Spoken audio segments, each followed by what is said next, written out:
There we go.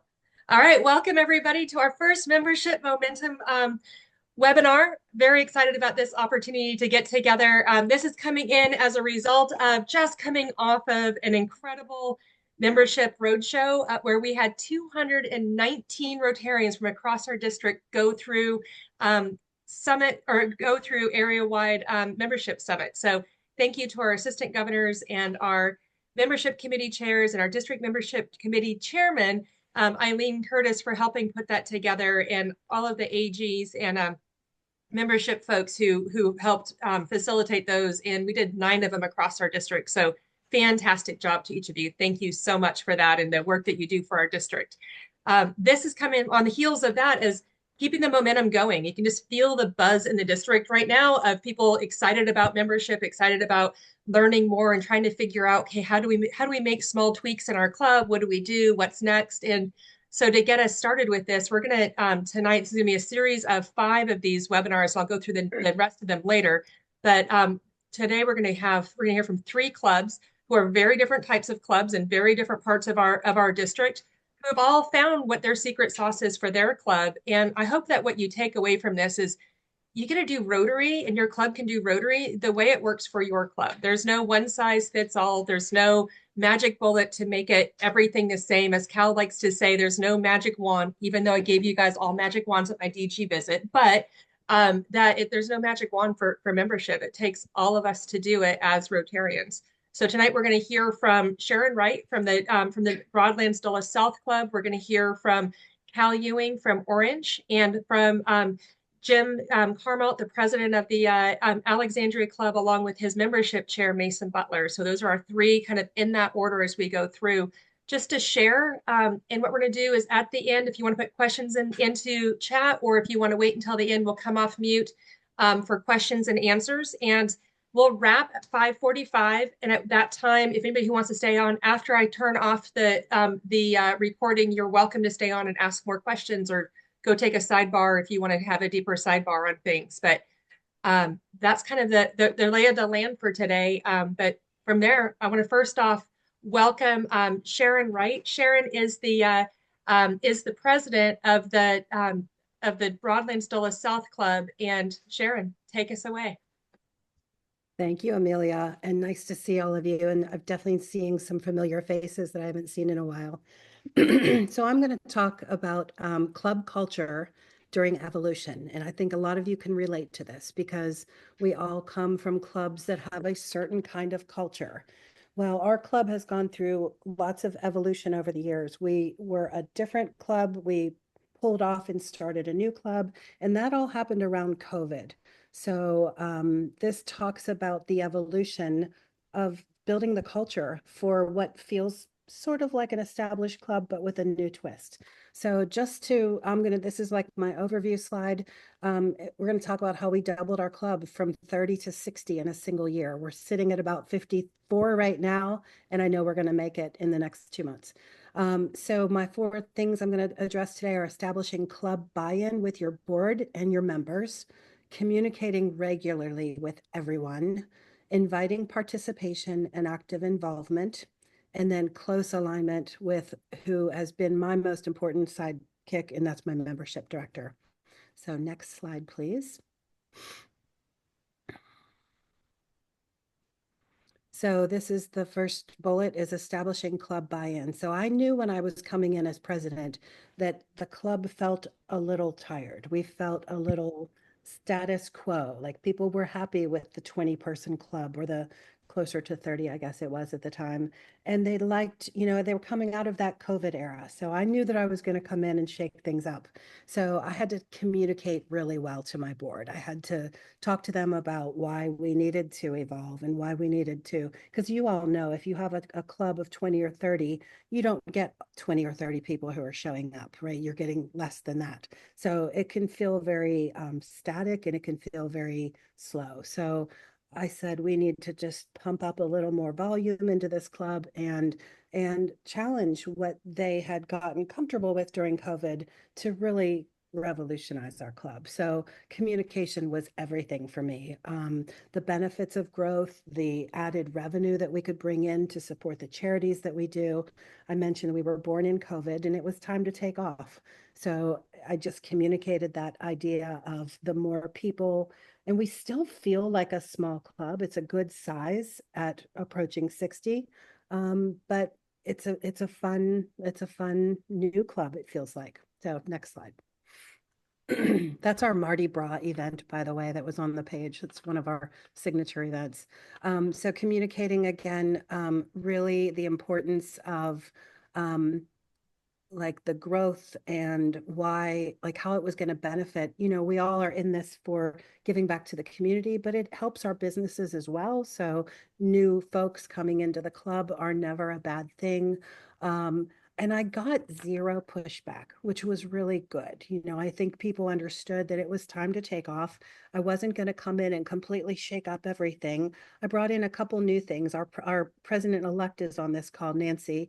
Nancy is on board with our new like direction because as we've evolved as a club this year, we now have 30 new members that we need to involve and really get active in the club. So that's really our strategy going forward. And I'm going to talk about that in a future slide as well. So, but yeah, everybody was very supportive of the idea. So next slide, please. Invite participation and active involvement at every level. So as I mentioned, our board has risen to the occasion. I feel like the excitement is at an all-time high. I don't think it was a surprise to too many people that I was going to come in and shake things up because I just have that like bigger is better mentality. So they have been excited about the change. They're excited about us having to move to a different room in our venue because we're too big now. And some of my non-active members are stepping up. So that feels really good, right? We all have those members that come to our meetings and they are pleasant and they support the events, but they don't get involved as much. So now they're seeing this energy and they're getting involved. Some of my brand new members are taking leadership roles right out of the gate. And that is pretty cool too. But again, that's part of my vision with the evolution is I'm bringing in those really involved people in my community. And they're the people that, you know, they're your racehorses. They want to get started right away. They want to jump into roles. And so I'm finding roles for people because I think that's important as we evolve is to make sure that everybody feels like they have a place in the club and they're doing something that lights them up, that lights their fire. This next one is really important. We don't take ourselves too seriously. I give folks permission to fail.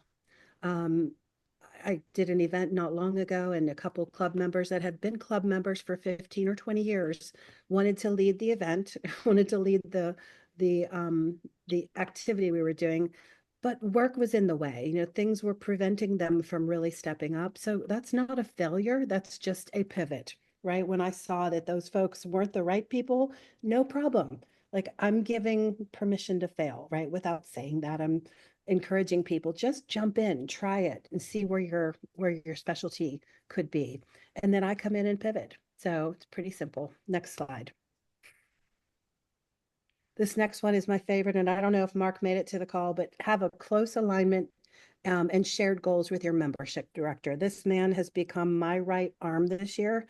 So I say pick a great one and challenge one another. We came in fired up to hit these numbers and nothing got in our way. We came in with a plan. We came in with a strategy. And I know I'm not the one talking about where we're getting our members. We could get to that another time. But Mark and I came in with a solid strategy and we just stayed on point. So next slide. So a big thanks to Mark. And this is really just the ending slide. This is my lovely board that I get to call my people. We have just been aligned this year. We have a fun little graphic there we use on one of our postcards. And just so you know, we are a monthly club. We meet on the second Thursday at a fantastic restaurant, which many of you know the name Clyde's. And that's our sort of story on Club Evolution. And Miss Amelia, I believe I hit 7 minutes and As I say, no, you 7 literally minutes are and at 11 seconds left. I am thoroughly impressed. Look at that. According to mine, I was 2 seconds over. Oh So no, that's because I didn't start until I actually hit start. that's You're right. good to go. Okay. Well, I'm Awesome. glad I could share that. I hope it was helpful. Fantastic. Thank And you, there's love. Sharon, and thank Thank you for you. putting those together. We'll You're do welcome. Q&A at the end, but think about like writing down, I wrote down a couple of questions I have for Sharon at the end, even though I've heard some of this stuff before. So write down some questions or stick them in the chat and we'll ask them at the end as well. So, but up next from a very different perspective and different part of our district in a very rural area in Orange, Virginia is Cal Ewing. Cal, share with us your guys' story. Well, hello all. I moved from Frederick, Maryland to Orange, Virginia in 2017, and I left a club of 200 plus members and joined a club of 20 members on the log, but only 12 of whom were actually participating in activities. So it was a real change for me. I actually loved it because I got to know everybody for a change, but it became very obvious very quickly that it was a tired, older club, and they weren't doing a whole lot and weren't particularly interested in growing. When I stood up and said, geez, we could use a few more members, and I thought they were going to throw me out, but they didn't. And we had a change of officers in July, and he appointed a fellow that was in our club for about a month longer than I was as the membership chairman. It's the first time they've ever had one, and I got on that committee. And he also asked me to be this club secretary. Keep in mind, I'd only been in town for 6 months now, but the secretary quit. So this is where we were. We were kind of in the swamp, digging ourselves out. I have to say that it was embarrassingly slow getting started, but we were members. Our club was a member of the Chamber of Commerce, and we decided to attend every single thing that they did. And we wore our badges, and we would try to talk as many of the members as we could to go with us. And that worked out. I don't think we got a single member because of as a result of that in the first couple of years, but we got our name around. We got exposed, and one by one, we would pick somebody up. Keep in mind that Orange County has a population of about 38,000 people. And the town of Orange, where we run our club, has a 5,000 people. So not a lot of people that want to join Rotary. There are no other service organizations in the Orange area. There is a large Lions Club in the other end of the county, but the Rotary Club in Orange is about it for service organizations in Orange. But as we moved along, we realized a couple things. We made a couple of promises to ourselves. First of all, we were not going to just go out for numbers. We were going to work very hard to get quality people. And we set 2 guidelines. And keep in mind, I'm an old Rotarian, so I go way back to some traditional views. But we decided that we wanted 2 things from our people: the 4-way test and a commitment to want to help their community. What we were trying to stay away from were people that just wanted to meet people. We had a couple of those sneak in on us, and they left the club after about 6 months because they got tired of. They didn't like that. If they didn't like our meetings, they didn't show up. So it proved what we were working on was a correct idea. But the process was really slow, methodical. But as we would pick somebody up, a new member, we sat them down and said, now, bring somebody in that you know, somebody in your neighborhood and in the county. So slowly but surely we did. And I served I served behind a fellow that served for 2 years as president, and I served as his secretary for 2 years.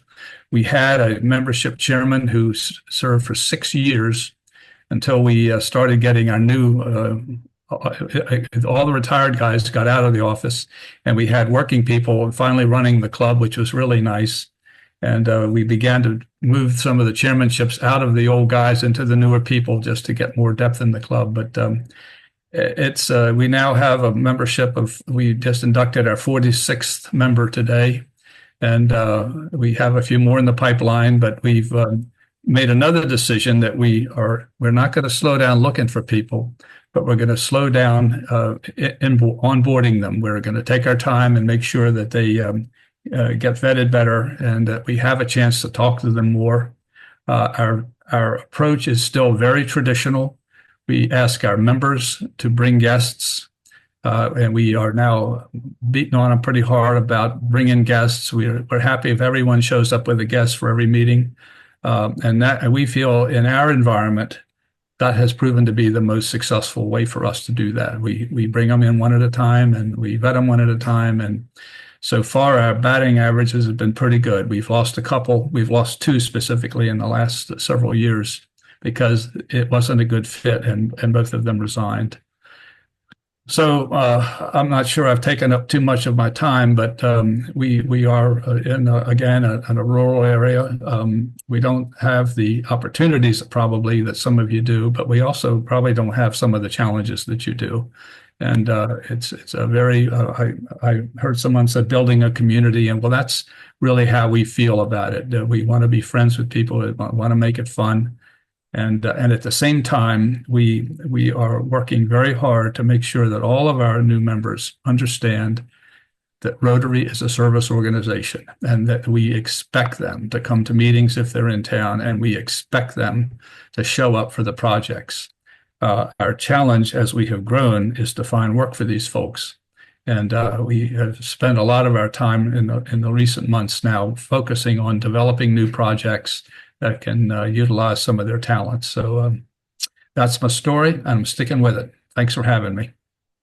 Thank you, Cal. I appreciate it. I appreciate the work that your guys' club put into it, just the mindful and just being focused on it. And in such a rural community, to be able to double your size, more than double your size over the last 5 years, and really bring in quality people. I love visiting your club, especially when I show up on time and not an hour early. So the next one that we have to hear, or we get to hear from, that we get the opportunity to, is from the Alexandria Club, Jim Carmel, who's the current president, and Mason Butler, who is the membership director. Take it away, gentlemen. Thank you so much, Amelia. Thank you for having us on here. We're excited and really proud to be a part of this. And I want to go ahead and start by introducing Mason. Mason, are you on here? I am. Terrific. This is the reason that we are pumping in new members right now. Mason, you want to talk for 1 minute about what it is that you're doing and kind of your strategy? We'll have 6 after you. Go ahead. Sure. You guys can hear me okay? Yep. Good audio. Yes, I have not been a Rotarian I haven't even been a Rotarian for a year. I joined Rotary last June and was inducted in, I think, if I remember, February. So there are a couple things that we've done in Alexandria to create community, and especially I use the word sticky. So how do you make a club sticky with a new member? And one of the things that we've done, and I completely agree with Cal in terms of our vetting process is a little longer. And I only mentioned the fact that I came in June and was blue badged in February, that it takes a little while to get to know the club, and for the new members to get to know the club, and for the club to get to know the new members. So what we've done in Alexandria is we've developed a membership program where people come in clumps, in groups, in teams, in classes, however you want to brand it. And we've done that so that we build community within the new, and it could be 2 or 3 people. We brought in, our last class was 6. The one before that was 4. So, and that was the one that I was in. And one of the things that's come out of that is a tight-knit kind of clique, if you will. And hey, cliques aren't always good, but you're building a small community. And then the next way you get over that is once you're in the club, having everybody that's a member of the club meet the new members and putting some type of mentorship program together. That's what makes it sticky. But the part that we make sure, beyond all things that we talk to new members about, is really comes down to service. So if you don't have a heart for service, the motto of our club is called service before self. And if that's something that just does not resonate with you, then we just enjoy having lunch with you and wish you luck. But there are some people that we bring in that do, and consequently, there are a lot of people that we bring in that understand that it's better to give than receive. It's better to serve others because you get it back tenfold. And we bring them into the fold. We vet them. We build community. We've got a kind of a quarterly happy hour that we do, and we're going to have another happy hour here in a month or two. But we believe that when you bring in people, not through like the waterfall approach where it's one here and one there, but you bring them in as a group, you help build a stronger community. And like I said, I'm about as brand new to this thing as you could ever imagine. But we have a great club. We meet in a great location, and we have so many different things in Alexandria that we can serve the community with. That we do on a monthly. We change it up every month, and that's one of the things that we harp on to the new members is if you don't like what we're doing in January, great, we got something else for you in February. So it definitely has a diverse set of service projects that we do throughout the year, as well as fundraising events that we do, and it's kind of hard not to want to join. So that's the stickiness that we build in Alexandria. I hope that's, and I'm open to obviously questions whenever, but really it's due to the president. If the president doesn't make a point about membership, then it's never going to happen, and community is never going to happen. And one of the things that Jimmy said is this year is all about membership and foundation, and we certainly are hitting home runs with respect to both. And thanks to it's really the leadership of the Rotary Club. Thank you, Mason. I appreciate that, and I just want to follow up. We're a 97-year-old club. So just recently we had our big charter night, and I invited Amelia down to see our award ceremony, and we try and do it really, really well. We make a big deal about it. When we induct new members, we make a big deal about it. When we have a happy hour, we make it a really festive occasion. And I've been really, really fortunate at coming in as president this year as a real agent of change in a 97-year-old club. Many of the people that have been in this club for years and years and years like the club just the way that it is.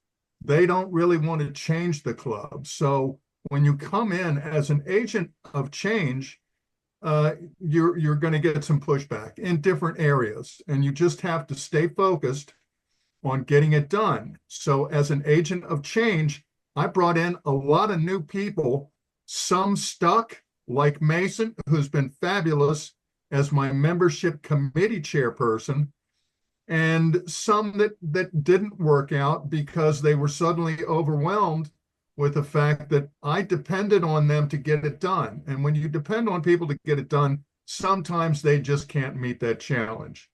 So I will also say that new secretary, new membership director, new local project chairperson, new international grant chairperson.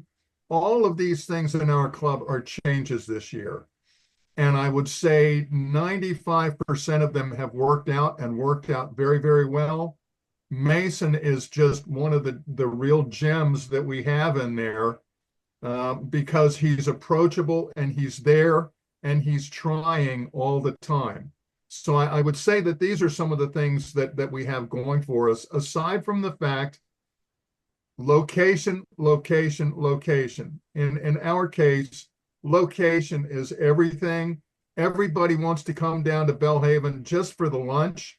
Whether or not we get anything else accomplished, we always have a great lunch, but it's a combination of things. Today, it was the chief of police, the new chief of police in Alexandria. And I must tell you, it was one of the best speakers that we've ever had. It was so warm, so inviting, so welcoming. And to see the guy who's handling law enforcement in Alexandria now being such a warm and compassionate guy and explaining what his philosophy is in law enforcement, was one of the best things that we've seen in a long time.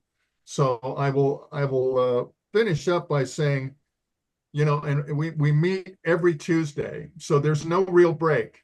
As soon as I got finished with my club meeting today, I was planning out next week's meeting. We're also doing a big membership rally in Alexandria on May 18th. Anybody who may or may not want to be involved in that, I'm going to be doing a Zoom meeting here soon on that. Mason, I'm sure that you'll be involved in that. It's called Old Town Festival for Speed and Style, which is a 40,000 people show up for a big antique car show.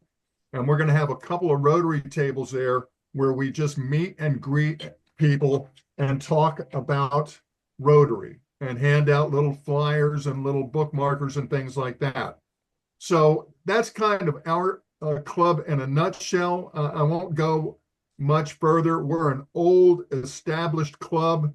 Sometimes change is difficult, but I think we've overcome in many, many regards. And I'm very, very proud of what we've accomplished this year. Part of that has to do with working with Amelia. And we started working together, frankly, back in Houston when they had the international convention. And we met up down in Houston, and it's been quite a ride. I'm really proud and really sincerely ready to do a couple of more months. We've got 10 weeks to go, and that's it, unfortunately. I'm sad about that. Been a good ride. Thank you, Jim and Mason and Cal and Sharon for sharing. If you have questions, if you will either raise your hand, like do the electronic raise hand. So I see Ali has his hand up and he's off mute. I'm just going to grab you guys as you go. But if you do the electronic raise hand, I'll have a better chance of seeing you. But that said, Ali, go ahead. Hi, everyone. Thank you, everybody, all the speakers for a lot of great information. Jim, I had a question. Do you do hybrid or is it just in-person meetings? Both. We do Zoom while we're meeting live, and at the end of the month, we always save one meeting for Zoom. Okay. So this week's meeting on Zoom will be the president of the Rappahannock Fredericksburg Club, Daniil Kennedy, who is going to be talking about satellite clubs. Another opportunity that we consider. Yeah, I would love to. I will send you my email or, somehow if I can get the, Zoom invitation, I would appreciate it. Not at all. We'd love to have you come and join us and watch our meeting, or certainly come up and view it live if you're not too far away. Sure. Absolutely. Lunch is always very good lunch. They say it's the best lunch, let me tell you. Sure. The DG can be bought with good food, yes. As can anyone. Michael, your hand's up. You can come off mute. Uh-oh. Michael, I'm going to send you the unmute thing if you want to go ahead and unmute yourself. Okay. There you go. All right, thank you.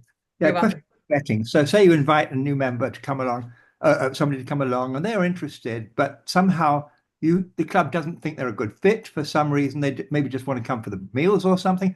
How do you tell them that they're not welcome? I mean, how do you do that? It's we've had that happen a little, and ultimately, one of the things that we have tried in Alexandria is making sure that people understand about our service projects.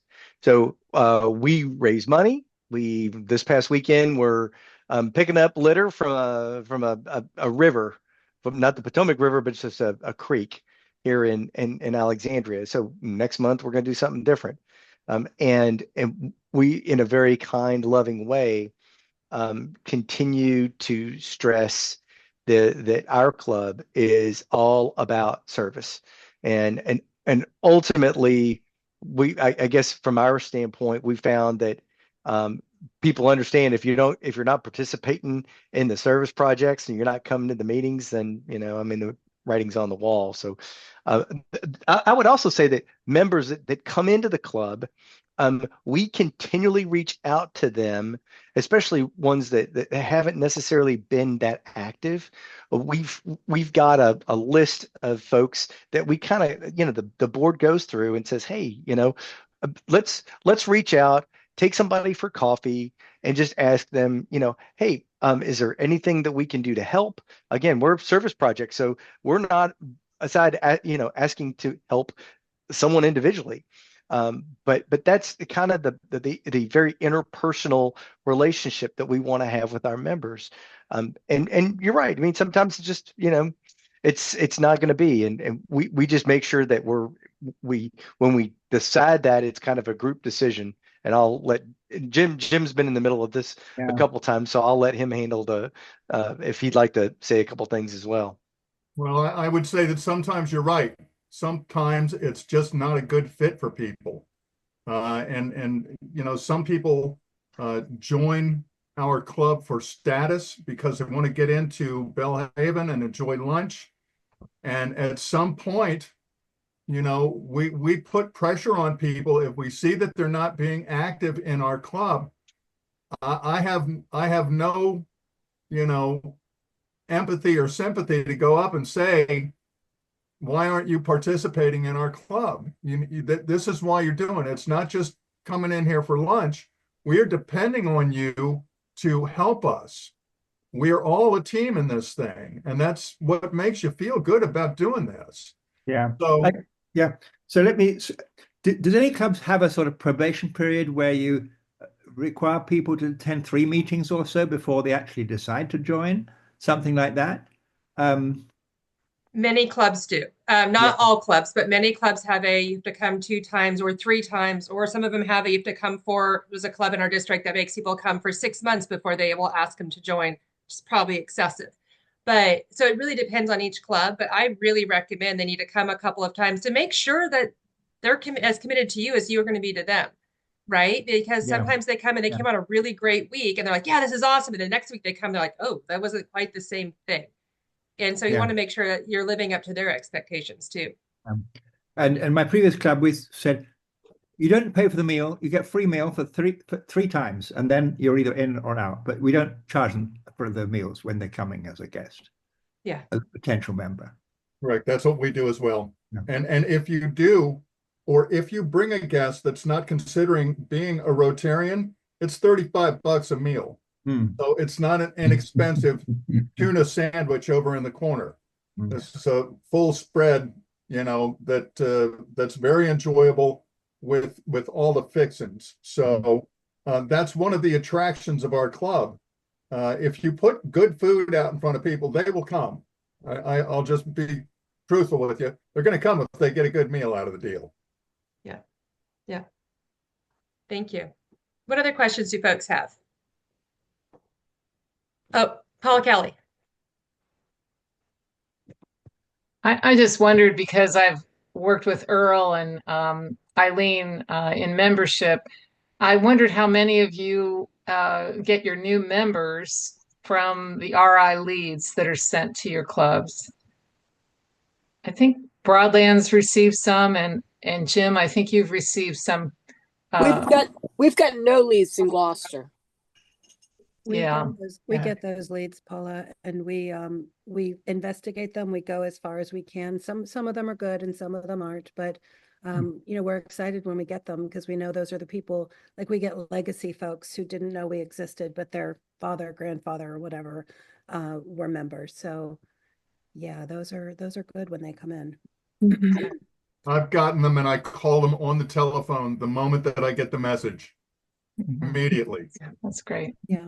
That's great. Paula, here's some good news. We just inducted Evan Felix last Thursday, and you're going to talk about him starting January, February. He was fabulous. That's wonderful. With him. He's definitely the youngest member of our club. He's in his early 20s. He's just he's made to be a Rotarian, and I think he's a very long life with our club. So thank you for sending him on. That's great news. That's cool. good. That was an interesting one because he contacted us through the district website first, and Earl then passed that along. So I'm really glad. And I think he had a friend, didn't he, I also He had a did. He friend had a who professional told, colleague. yeah, The Rotarian. thanks. That's awesome. I like Yeah. it when those leads work, that the it's hard because they're leads, just so people are aware that they're leads that somebody finds out about Rotary. They go onto the Rotary.org website and they say contact a club, and then fill out their little thing. I'm in Alexandria and this is the stuff I like to do, blah, blah, blah.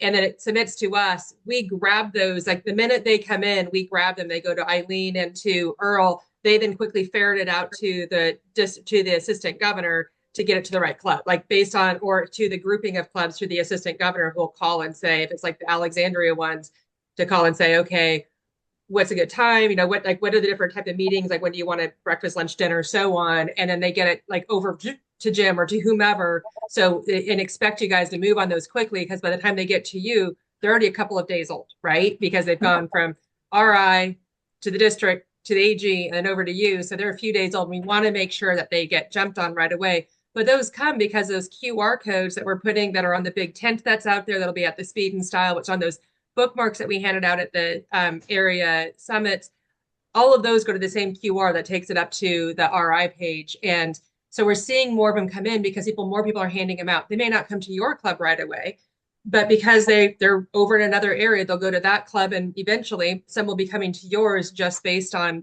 raising awareness in your general area about Rotary. And they will eventually say, yeah, Rotary, I want to do that in my community too. So that's where those come from. Just so people know it's not like we're out jumping around trying to find them and that we're ignoring somebody's club. It's just a matter of we may not have gotten any leads for your club from Rotary International yet. What other questions do you guys have for these presenters? I have one for Mason. Oh, yeah. You mentioned a mentorship program, and I was wondering how formal or informal your mentorship program is for new members when you're very informal right now. So Okay. here's a little bit of the hierarchy. There's a person that just oversees all of membership. And then we've broken it into two processes, if you will. I'm let's just call me sales, for lack of a better word. My job is to build a committee that is the welcome mat, the meet and greet. Hey, our job is to explain the club, to explain Rotary, to get a person to the point where they regardless of if they join or not, they understand what they're getting into. Mm-hmm. Yes, I want to join. Great. Now we get you to the point you've done a service project, you've been to a couple of meetings, then and now you get your red badge. There's another lady, and what she is doing is we are helping build a group of volunteers to help her get people to go from red to blue. And part of that is because we have a couple people that they just bring people in droves to all of our lunch. So one guy, last week he brought 3 people. So what you understand about their personality is they're not necessarily going to mentor the people through the process because they bring so many. So it's our job to kind of take everybody in. Hi, how you doing? Vet them out. And once they want to join, we get them through. Then we're building a group of people that, some have been members of the club for, 20, 30, 40 years that one lady said, I really would like to have a mentor. Bam, we have a lady and they're matched up and off they go. So it's not as formal as maybe you would think, but at the end of the day, when you're going through the red to the blue badge process, the job of all 3 of us that are on the membership committee is to make sure that every single person has someone that's a buddy, that's a mentor, that they can ask questions. And if not, they've got me. And I've kind of helped a number of them get through some of the questions. And then I feel them out because sometimes people aren't necessarily going to say, hey, look, I want a mentor. But it's good for them to have someone that they can build a relationship with that understands the club and understands our values and what we do. So that's a long answer to a short question, but one that's got some meat to it, because I truly believe that when you join a club like this, that you see is going to be sticky for the next, 20, 30, 40 years of your life, that you get a lot of value out of the things that people put into you. And one of my comments today in our membership minute was about pouring yourself into other people, pouring yourself into service. And that's a lot of the heart of what Rotary is. So we're lucky enough, we have a lot of people that are willing to stand up and say, hey, look, I'd love to meet someone new. And the nice thing about our club is we've got, you name it, tall, short, all kinds of shapes and sizes. That's awesome. Thank you, Mason. Citizen KK, I'm going to take you as a question, then we're going to wrap up. But you have to come off mute. Hang on. There you go. Hello, everyone. I'm new to Rotary. I go by Citizen KK. You can call me KK. And very impressed, meaning with all the presenters. And Mason and Jim, love what you guys do. And we are meeting at the same time on Tuesdays, but we meet only 3 out of 4 times. So the 4th time, love to come and see what you guys do so that we can emulate it where we are. I mean, at least I can do my part in bringing some of the best things to our club. Come on down. We'd love to have you come down. Great. So you guys meet all 4 times, right? Only the last Tuesday of the month is a Zoom meeting. But I see. Once we hit 115 members, we're going to be all meetings all the time. I see. Everything will be in person and on Zoom. Cool. So it gives everybody an opportunity to come to a meeting. Okay. Awesome. That's awesome. Thank you. Thank you, Jim. Steve, real quick, and then we're going to wrap. Go ahead. Short answer then. What kind of attendance do you get to your in-person meetings during the week? Today we had 50. So about 50%. 50 out of 100. Out of 101, typically 50. Sometimes though we'll hit 75, and they're rolling tables in and that kind of thing. And when we do our charter night, it's always 100 plus. Yeah, excellent. Thank you. All right, so as we wrap up, I want to say again, thank you to Jim and Mason and Sharon and Cal for sharing your time tonight, for kicking us off with membership momentum. Hopefully this keeps the momentum going. I do have a couple of upcoming events to share with you. So this is my infomercial moment coming up just here in a week and a half, if you will, is District Training Assembly, which is open to all members, but especially if you're serving on the board as a secretary, treasurer, president-elect, a public image person, membership, youth, foundation. If you have a role on your board, show up to District Training Assembly. If you don't have a role on your board, it means you're on a committee, because everybody should serve on a committee. Show up to District Training Assembly. It is a great way to meet new people, get ideas, support your club even better. We would love to have you there. You can register for it online at rotary7610.org or on DACDB. Both of them link you over to it. It's here in Warrenton at the Laurel Ridge Community College, and it's from 8:30 to 3:30 on Saturday the 26th. On Tuesday the 29th is our first Rotary Connects. So you can see we have a lot of stuff going on. Rotary Connects is a opportunity to do like a business after hours, like a chamber. In fact, the chamber is invited to this, but it's for Rotarians and non-Rotarians. So invite your guests to it. It is organized by a local club. So this one here is organized by the Dunn-Loring Merrifield Club, but we're looking for other clubs to organize one in a future month. So we're looking for May, June, July, and so on. Starting this out kind of in Northern Virginia, but if your area of Virginia wants to do it too, we can rip off, duplicate, and hand you the formula. It's not like it's rocket science to plan an after hours. I think the beauty of this one here is that the club organizes it, finds a location, but it's like the location that's doing it's mostly doing the food and doing all of that stuff. So it's not a lot of extra work on the club, but it's a great way for the club to get some opportunity to be able to talk about their club with the guests that are there, when there are non-Rotarians that are looking for a club in their local area. So Dunn-Loring Merrifield's like, yeah, we're jumping on this. So they're hosting the first one, but again, it's open to all Rotarians and Rotaractors and the community. So come on out to that one there on the 29th in Merrifield.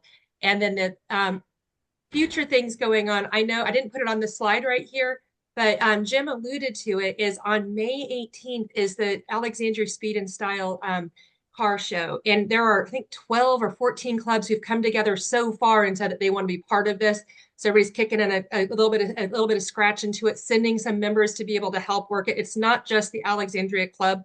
They've opened it up to everyone in the district to say, hey, if your club wants to come be part of it, passing in information. Somebody walks up from Tappahannock that happens to be there to 40,000 people, and they can say, yeah, here's the Tappahannock person. Here's the person from Loudon. Let me introduce you to the exact person that they want to meet. So that's what it's there for. And then wrapping up our upcoming programs like this, they'll be on the third Tuesday of each month from 5 to 5:45. Coming up next month is past district governor Sandy Olson, who is the founder of Discovery Works. She's going to go over, or excuse me, Discover Rotary It Works. She's going to go over the Discover Rotary program. What are all the best practices, all of the secret sauce that she's learned in the years of doing this, that she started this thing, and she's amazing, and she's just a warm human being. And then on June 17th is my classmate, District Governor Ron Pierce, who's District Governor in North Carolina. He did a fantastic video. If you ever want to see a great video on turning a club around, it's called the Courageous Club Turnaround. We'll send out a link in advance. It's about 25 minutes to watch it, or watch it with your board. It is awesome. And it's about how he, when he was president, looked around his club and went, I might be the last president of my club. And here they used to be a large club, and this every year they lost a couple of people. They just had gotten comfortable in that when he realized, oh crap, this may be it. So he's a great one. You'll hear, he's wonderful. You'll get lots of great information out of him. Then then kicking off the new Rotary year is Patrick Longano, the founder of Impact Clubs, but is just passionate about innovative clubs. So he's going to come and talk about companion clubs and impact clubs and all of the things. And then wrapping up the series so far of what is scheduled wraps up on August the 19th with Patrick Eakes, our Rotary International Director, talking about how to better engage our members with better onboarding practices, something that he and his past president implemented in his club in Greensboro, North Carolina, and it has been just really successful. And so we asked him to kind of wrap up the first part of this series, and we'll see after that if it continues forward, but at least through August, stick it on your calendar, the third Tuesday of every month from 5 to 5:45 right here. So I want to say thank you to each of you for coming and being part of this tonight for our first one. Hopefully you found benefit out of it. If you have feedback that you want to send me, please email me so I have a chance to tweak it as we go. This is our first one, but I'm just thrilled that you were willing to be here with us today. So with that, I'm going to stop the recording. Anybody can ask questions that didn't want to be recorded with.